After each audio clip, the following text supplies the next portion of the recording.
All right, man, peace. You know, brothers, as we all should know by now, as we grow, we mature. And one of the main signs of maturity is a change in perspective.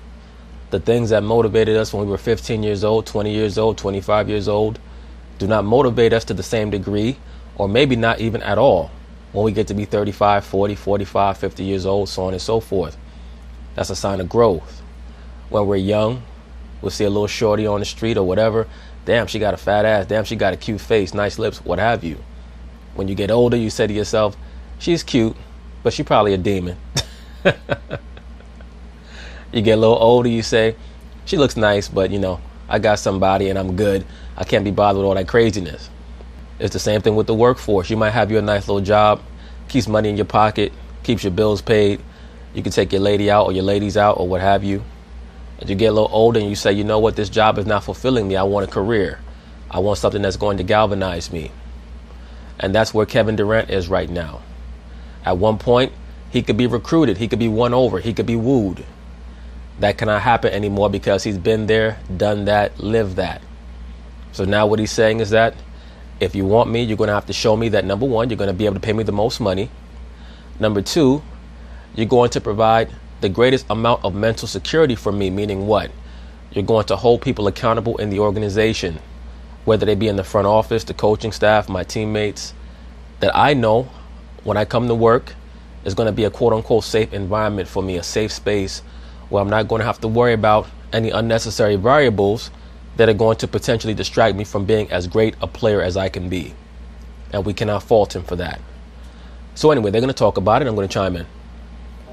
Welcome back into First Take. Damon Jones rejoining us here on the show. We've got Ryan Hollins all day long. I'm Jen Latta, of course, Max Kellerman. So we had a story from Kevin Durant, who was on Chris Haynes' podcast, Posted Up, where he said when it comes to free agency, he doesn't need all the bells and whistles that a lot of teams trot out there. Just kind of win, right? What are your thoughts on his comments? My thoughts are that Kevin Durant is confirming that Golden State is going to be the main team that he's going to consider signing with, and if not them, probably the LA Clippers, and he's going to request a sign and trade because that's the only way that he'll be able to go to another team that at least seemingly is going to be able to provide him with the same form of structure, and also it's going to have to be a sign and trade so that he can make as much money there as he would have with Golden State. I'm such a KD fan. And it seems as though because I rank him lower than some, I don't think he's near LeBron's in his own category. I really think LeBron... Yeah, because you're a fanboy. There's no player in the history of the planet Earth that is miles ahead, light years ahead of Kevin Durant. Like, it's just silly. Even in Michael Jordan's heyday, Michael Jordan was not miles ahead of Karl Malone and Hakeem Olajuwon, one of those players. Yes, he was greater than them. But it's so silly. It's you know, another example of hyperbole from Max Kellerman, which is oftentimes an indicator of being a fanboy. To say that somebody great is light years ahead of somebody else who's great. Now, there are different grades, there are different levels to greatness, no doubt. But LeBron James, to me, once again, LeBron James is not as good as other players that I've seen. I've seen better players than LeBron James. Larry Bird was better than him. I'm sorry. People don't like that, but it is what it is. Magic Johnson was better than him. Michael Jordan was better than him. And, you know, that's just off top. Shaquille O'Neal was more dominant than LeBron James. You know, these are players, and of course, you have the people who believe that Kobe Bryant was better than him. I don't believe that, but there are people who believe that. Hakeem Olajuwon, at his best, was as dominant, if not more dominant, than LeBron James. Tim Duncan, in my view, had one of the highest basketball IQs of any player to ever play. And once again, he is top 5, if not top 3, maybe even number 1 on the most underrated all-time great player list. He's right there with Moses Malone and Bill Russell. LeBron James is worth practically 2 other MVP caliber players. Like, you have LeBron, they have KD and Steph. Listen to this idiot. You would think that with the way that Max Kellerman speaks, that LeBron James was 6-3 in the finals instead of 3-6. Now, if you matched up all-stars, it's an even match. Like, that's how much better. He's twice as good as these guys. Okay.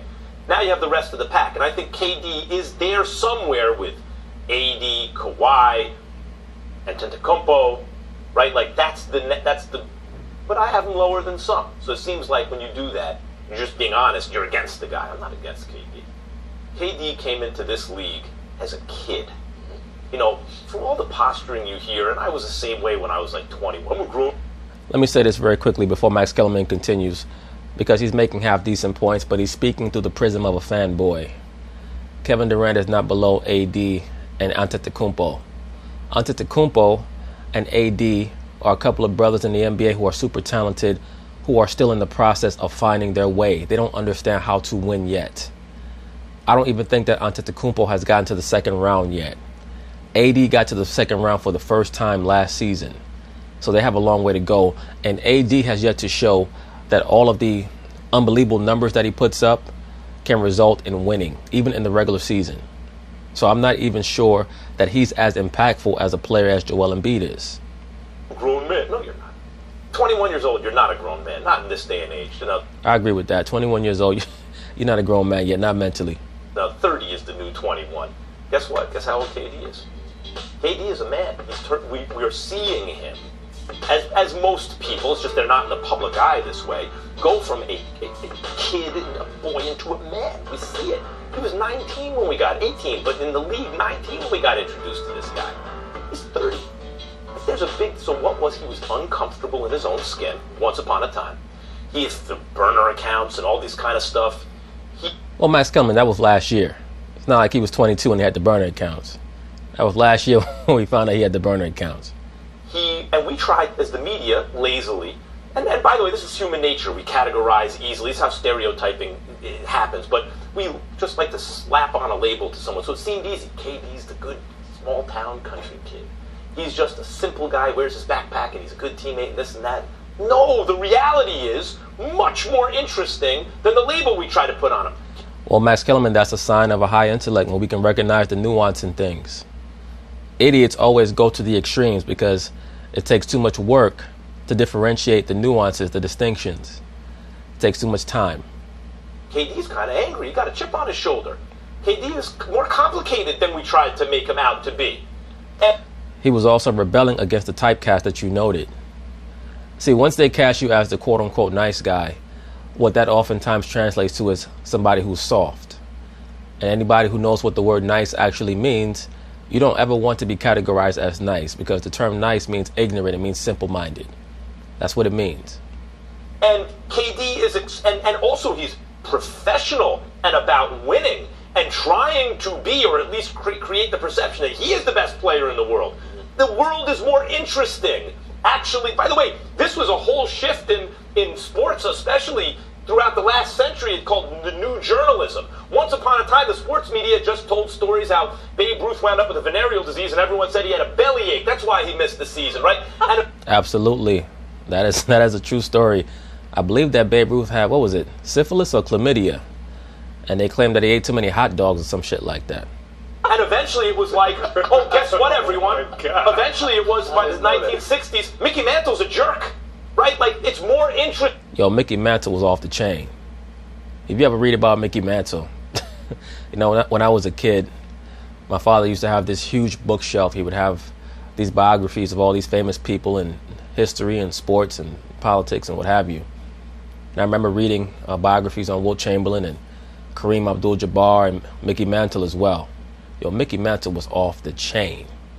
Like, this dude used to have orgies. He used to sneak into women's hotel rooms through the window, climb out on windowsills to escape, stuff like, yo, that dude was off the meat rack. Interesting to tell the real story. And what I see from KD is the real story is much more interesting than the BS story we tried to just lazily slap on him. And the maturity that he's showing and the kind of control he's taking over his life and his career, and the fact that he seems to, it's dawned on him at some point, I can't be what everyone else wants me to be. I'm not. And that's one of the main reasons why the mainstream sports media castigates Kevin Durant so hard. Because they cast him as one way and he's trying to break out of that mold, and people are telling him, no, you can't do that.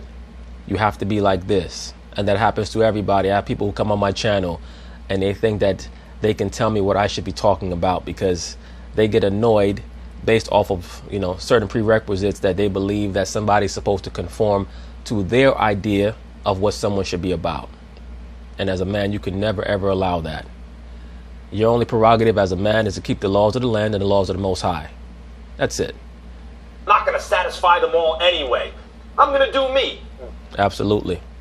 Good for KD. I do not mean to sound patronizing or condescending in the media about an athlete, but how can you not be proud of that? Just as someone in the sports world who talks about these guys, right? I feel good about that. I'm glad that I'm seeing this. This is maturity to me and growth, and I love it. Look, man, here's the reality. KD made a move that you're going to be able to look at years from now, look back, and see him as one of the greatest players that ever played a game of basketball. Absolutely. That's what you call a chess move. A chess move is a move that people do not understand in real time. But they look back at 10 years from now and they say, wow, that was brilliant. LeBron James, when he went from Cleveland to Miami, that was a chess move. Because he understands that history only writes about winners and losers. They don't write about motivations. It's like today, people say, well, Floyd Mayweather, he broke Rocky Marciano's record. All people see is Rocky Marciano was 49-0. But back in his time period, they were saying that he was not Joe Louis, that he fought a bunch of bums, and so on and so forth. And when Joe Louis fought, they said he fought a bunch of bums. But afterwards, he was lionized. Same thing with Ali. Once Ali was gone, he was lionized. Now they lionize Mike Tyson. So they're going to do the same thing to KD. The difference is that KD, and this is the great decision that he's going to have to make. Does he want to strike out on his own and try to win a championship on his own? Because what that one championship on his own will do is that will totally change how he's understood, and that will also validate the 2 or 3 championships that he will have won with Golden State. Because that's what LeBron James did when he won the 2016 finals. He was able to legitimize the 2 finals in Miami. That's what Kobe Bryant did when he won those 2 chips without Shaq. Now people look at him as a 5-time champ. Had he not won those 2 finals, people would have said he was just Shaq's sidekick. That's all Kobe was. He was a shot jacker who was Shaq's sidekick. And he could not win it by himself. But when you win those 1 or 2 championships on your own, in an environment where people believe that you're not at a, not with an advantage, they give you more credit for what you've done before that. Basketball. If he never joins the Golden State Warriors, you don't ever look at KD in that light. Now he's at a point in his career, he's got the championship. I agree. What KD did with that move from OKC to Golden State, he went from Alex English level or George Gervin level. Now he's at Scottie Pippen level or Kevin McHale level. So if he wants to be considered at the level of the prime movers, he's going to have to go somewhere else and win a championship. As it stands, he might go down as the greatest second banana of all time. He's got the MVP. He's got the scoring titles. He's going to make a move, D. Jones, that's actually going to make himself happy. Is it going to be in L.A.? Likely not. I don't think he's in a position to join LeBron. He's telling you that doesn't float his boat. He's not the bells and whistles. That could be the Los Angeles Clippers.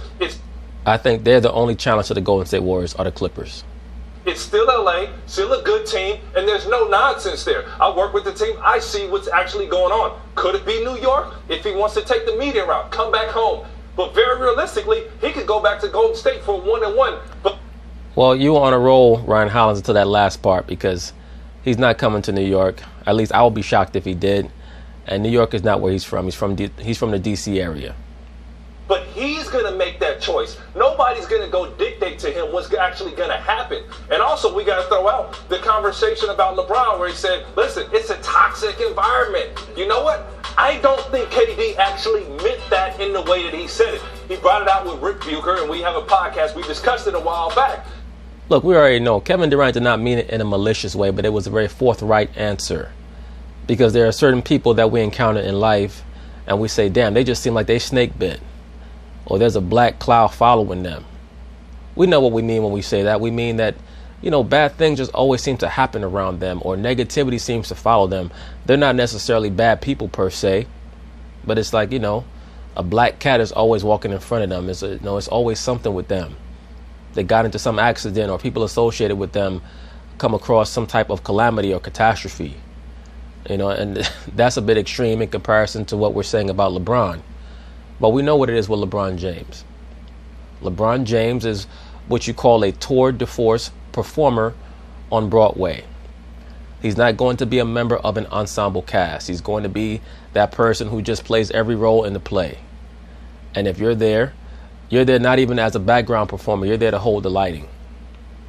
And the reality of the matter was, Yes, when you play with LeBron, you take a lot of adversity. A lot of things come your way, whether it's just or not. And he's not in a position in his career to take that on. And that's not a knock to LeBron. Well, it's not. And if it wasn't for KD, I would probably have 2 championships as a coach. Because when he... As what coach? Come on, man.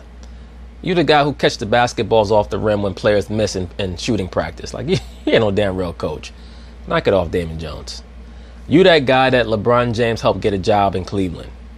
He got to Golden State. He took them to another level. So I think KD deserves to approach free agency however he wants to approach it. If he wants the bells and whistles, if he don't want the bells and whistles, that's fine. I'm okay with that. But I have a problem with the toxic comment that he made. Of course you do, because you're a LeBron James sinker fan. Look, I tell you guys this all the time. LeBron James has a lot of dudes sprinkled throughout the media. Whether it's Dante Jones, whether it's this guy, Damon Jones, Shannon Sharp, Nick Wright. These guys, they're like LeBron James's male wives. If you say anything even remotely critical about LeBron James, they're going to bring it to people's attention on television, and they're going to defend him to the death. You know why? Because LeBron James is like that guy on the street. He's a person running an empire. And the first thing that he understands is that if you empower somebody with nothing, they're always going to owe you. It's like somebody who's trying to, control the drug trade in their neighborhood. They give somebody who has nothing a $5 bill and an ounce of crack, and they say, sell this. And they're able to sell it, and you keep helping them and employing them. They're going to be loyal to you as long as they don't have any other avenues. That's Damon Jones. That's Dante Jones. These are players who would not even have been in the NBA. James Jones. Something about dudes named Jones. LeBron James always helping somebody named Jones. But anyway, those guys would not have even been in the NBA if it were not for him. So they're always going to defend him to the death. According to LeBron James, I'm gonna read something to you. 128 and 77, 41 and 20. 3 NBA Finals appearances, 1 championship in 2016. That was the coaching staff that I was on, led by Durant. That doesn't sound like a toxic time. That sounds like a damn good time. Well, let's ask Kevin Love about that. Let's ask Kyrie Irving about that. Of course, you're going to say that. Brothers, once again, whenever we see these figures on television defending LeBron James, they were always marginal, borderline bench warmer players who would not even have been in the NBA if it were not for LeBron.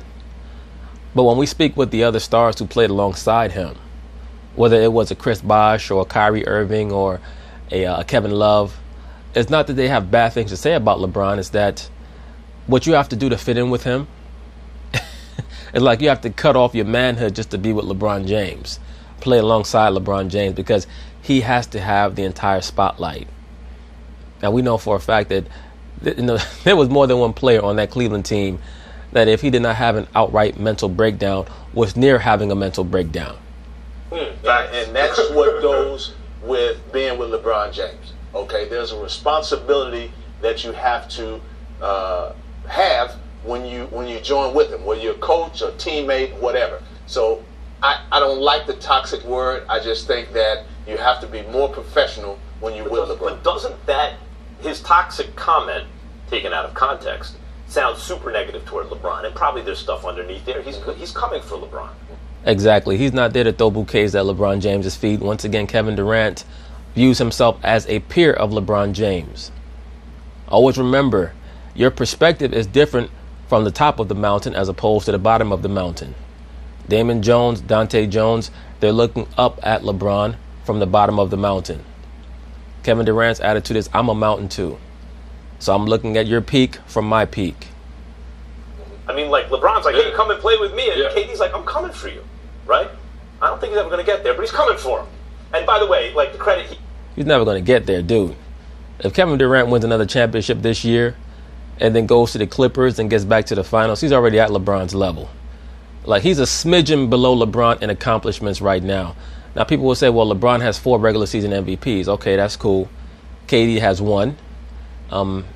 If KD really wanted to go for regular season MVP, he'd have to go ham like a James Harden, but he could do it. But due to the fact that he fits into different systems so well, that makes KD, such a singular piece in the NBA. He can do things that James Harden and LeBron James cannot do. He can actually fit into a multitude of systems. Credit he gets for being two-time Finals MVP when he deserved one of them. The first one, come on, LeBron was by far the best player on either team. By far, it wasn't close. And well, the award is not to the player who had the best stats in the finals. The award goes to the best player on the team that won. Because if you lost, you could not be the most valuable because you had no effect on the team winning the game. You play to win the game, to quote Herman Edwards. So as I've stated in previous videos, how could you give the MVP award of a championship game or championship series to a player on the team that lost?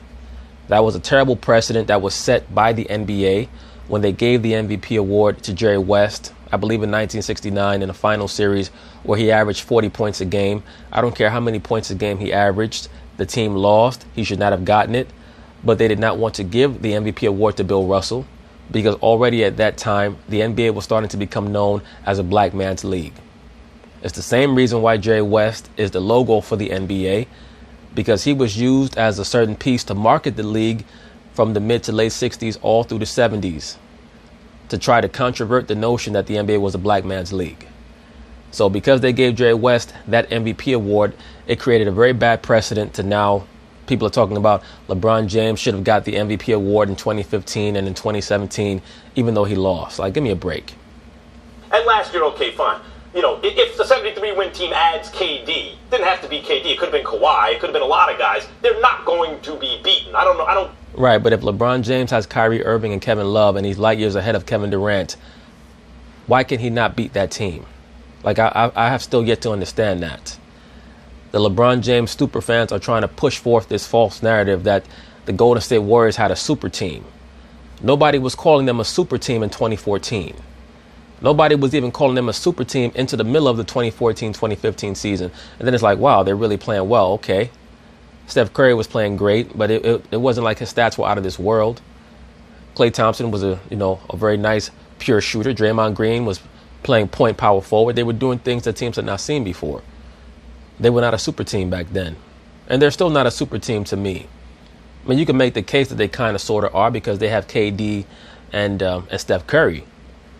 But we still don't know how Klay Thompson will look on another team in another system. And Draymond Green, I mean, come on, give me a break. Draymond brings a certain gumbo to the table. But you put him in an offensive system where you need him to do what you normally would expect a four-man to do in today's NBA, which is rebound and make wide open threes, and he can't do it. He can't even do it on Golden State. It's at the point now where they don't even like to let him control the offense anymore as much because he turns the ball over so much. He's trying to reverse engineer his greatness there. I don't give him so much credit for that, actually. But what KD was saying about toxicity was that the media crush around LeBron is such that it creates a toxic environment because LeBron is such a big star. Really, when you read it, that's really what he meant. That's exactly what he meant. That was always what he meant. And I have no idea why people did not understand that from the start. Seems like, anyway. So the point is, what happened? He makes the comment. We all jump on it. Take it out of context.